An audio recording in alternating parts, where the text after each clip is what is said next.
bit different, didn't we? Well, we were kind of we were around about the same time when Pseudo-Echo came out. Yeah, yeah. And there was not enough space for too many people doing that kind of music. Yeah.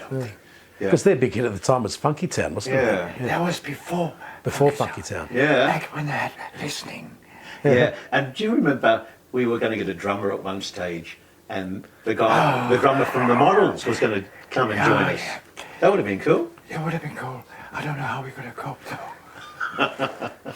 But we recorded our single and got a lot of airplay with that. And I thought, wow, this is great. But I don't know, but after that we we tried and we tried, didn't we? Yeah. And things were just hard. It was hard for us to keep going, even though we had these great songs up our sleeve. And I thought, these are good songs, we should record it. And we did actually record a lot of demos, didn't we? We did. At Hutchings. We spent lots of money doing lots of demos. And but when I say demos, they were basically finished songs. They were good, yeah. They were good for the 80s, you know what I I'm mean? surprised Molly Meldrum didn't cotton onto these. Yeah, but, well, anyway, but I guess 1982 we started, and we kind of fizzled out about 85, didn't we? 85, 86, yeah. Yeah, That was about the time you moved to Newcastle. No, I moved to Newcastle in about 1980, 88 or something. Oh, okay. No, actually, yeah. It was about that time, give or take a couple of years. Maybe. But we sort of fizzled out, and we started doing different things. You were doing Hey Saturday. I got a job in a real recording studio. Yeah, he did. So I was a full-time recording engineer at a small boutique recording studio where I got to play with Fairlights, PPGs, and the best toys in the world. Yeah. I was like, You've always loved that stuff. I was like a big institute. I used to turn up every morning, do 8 hours there, and then 4 hours by myself. And you got paid for it. I got paid for it. And it was analogue in those days too, wasn't it? Yeah. Yeah. Yeah. And Avalon compressors and everything else. It was a lot. Yeah. Sitting in a studio for that many hours was a lot easier on the ear and the brain. Yeah. Because Oh, it wasn't I'm digital. completely pale. Yeah. Never saw sunlight. Yeah. But this is a project, isn't it, that we almost got there. We missed by that much. It's just a matter of sliding doors. And I said to Christian, It must be frustrating. it to is know that frustrating. You were that This is close. a project that it could have been something, couldn't Yeah, it? could have. And I always said to Christian, one day we're going to finish doing what we started. Yeah. Just as a full circle thing. And then, unfortunately, I got a bit of.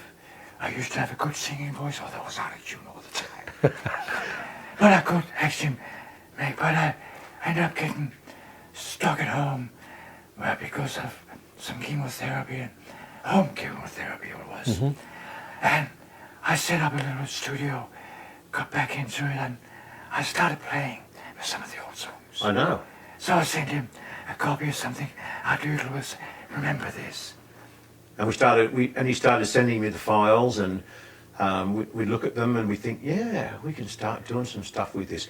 Well, Try to pick up where you left off. Yeah, because poor bugger got tongue cancer, Yeah. wasn't it? Yeah. And it was bad at the time. I remember you phoned me up and you were in tears. We were both in tears on the phone. Well, you made me doodle that to me, yeah. Yeah, I know. And but I mean, you're not on your own here, you know. No. Hey, it's part of getting old.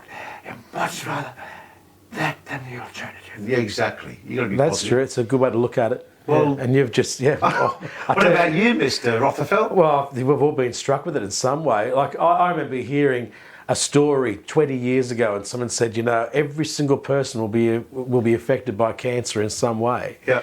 And never thought it'd be me. You've got the trendy one, I've PV. got the trendy one, yeah. Polycythemia rubra vera, which is basically the opposite of leukemia, which is also a myeloproliferative neoplasm, which is what you've just been diagnosed with. I just got that news a week before Christmas. I was diagnosed with leukemia. Yeah. Merry Christmas. Thank you for nothing. I know, and our cameraman also. And our cameraman, Ed, come over here for a second. Can you do it? Stick your face in just for a second. This is Lucky Eddie. Yeah, you can come This in. is Lucky Eddie. Hi guys. This is my great mate Ed, our cameraman today. I came in the middle here, so I can... And you got Yeah. bloody leukemia 2 years ago. I did. Bit of a shock as well, like for you guys. Yeah. It was, but it was all, like, for me, it was very quick. Like, Yeah, it was. get in, you came over, I said, right, let's get it. It's amazing how, Keep okay, going. your music in the 1980s, and you never made it, right? To get a disease like leukemia in the 1980s was basically a death sentence Yeah. back then. It was. And this is how times have changed. We're into the 2020s now, and something like leukemia is curable, Yep. or you can live with it. Yeah. You'll die with it, but you can live with it. Yeah. And now we're in the 2020s, and you've got another opportunity to try and see if you can finish the project, to see if you And can make finish it. this happen. And Thank look you at guys, thank you guys. And look at us. We're like, it's not the coffee club, it's the cancer club. I know. So we've all got something in common. It should be music, which it is. It is music. Which it is. So anyway, I guess you're probably wanting to know why now. I'm wanting to know why now. Ah, segue. I didn't read the script. No, but I said to Christian, you know, we've been talking for about four years, and we've been sending files to each other for the last 4 years, and just working on stuff when we've got time and everything. Now, we've finished our first 2 songs. Yeah. After 42 years. 42 years, and I found in my garage the other day, you won't believe this, I found on top of the photo box a little tiny packet of slides from when we did our photo shoot 42 years ago at Somewhere Nowhere, and they're still in pristine condition. You would have had darker hair there.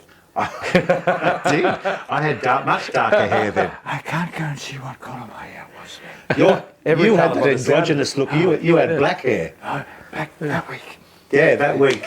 But anyway, so this is what we're doing.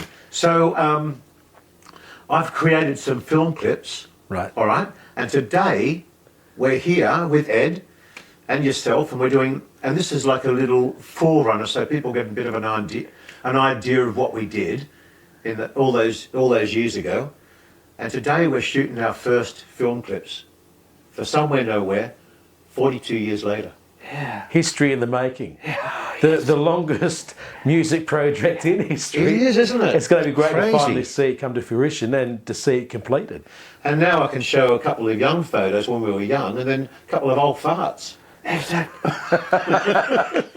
Well, speak for yourself. Well, I'm keen to see the new film clip, and we're going to hopefully see it after this, if you can get it produced today. Yeah, well, yeah. Well, thank you, Rox. It's been a pleasure. Thanks for letting me take the opportunity to interview you. It's a great story, Yeah. and I hope it doesn't just remain a story. I hope we can make some music history with this. Thanks, mate. It wasn't. Thank you. Cheers. More later.